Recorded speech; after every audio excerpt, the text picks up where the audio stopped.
Hello friends, നമ്മൾ F ഗാർഡിയിലായിരുന്നു. നിങ്ങൾ ഇതേപോലെ എഫ് ഗാർഡിൽ നിന്ന് ടൈപ്പ് ചെയ്തിട്ട് ഗൂഗിൾ പ്ലേ സ്റ്റോറിൽ പോയിട്ട് ആപ്പ് ഒന്ന് ഡൗൺലോഡ് ചെയ്യണം.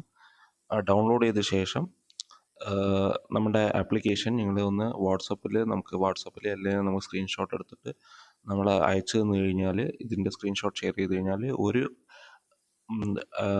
ആപ്പ് സ്ക്രീൻഷോട്ടിന് നിങ്ങൾക്ക് വന്നിട്ട് ₹5 കിട്ടും. അപ്പോൾ നമ്മളൊരു കണ്ടസ്റ്റ് നടത്തുകയാണത്. അപ്പോൾ എത്ര എണ്ണം നിങ്ങൾക്ക് ചെയ്യാൻ പറ്റുമോ അത്ര എണ്ണം നമ്മൾക്കൊന്ന് നമ്മുടെ നമ്പർ ഒന്ന് ഡിസ്ക്രിപ്ഷനിൽ കൊടുക്കുക. അപ്പോൾ നിങ്ങൾക്ക് അതിൻ്റെ പേയ്മെൻറ്റ് കിട്ടും. നിങ്ങൾ എത്ര എണ്ണമാണെങ്കിലും ശരി, ഒരു 10 എണ്ണമാണെങ്കിലും ശരി, 100 എണ്ണമാണെങ്കിലും ശരി, 200 എണ്ണമാണെങ്കിലും ശരി, 300 എണ്ണമാണെങ്കിലും ശരി, 500 എണ്ണമാണെങ്കിലും ശരി, ജസ്റ്റ് ഇതേപോലെ ഡൗൺലോഡ് ചെയ്യുക. ഡൗൺലോഡ് ചെയ്യുമ്പോൾ നമ്മൾ എഫ് ഗാർഡിൽ നിന്ന് പ്രത്യേകം അടിക്കാൻ നമ്മൾ മറക്കരുത്. സ്പെല്ലിംഗ് പറഞ്ഞുതരാം. FGAADI. ഇതാണ് നമ്മൾ കൊയ്ത്ത് മെഷീനും പെട്ടി വണ്ടിയും നമ്മൾ ഓൺലൈൻ ബുക്കിംഗ് ആപ്ലിക്കേഷനാണ്. ഇതുപോലെ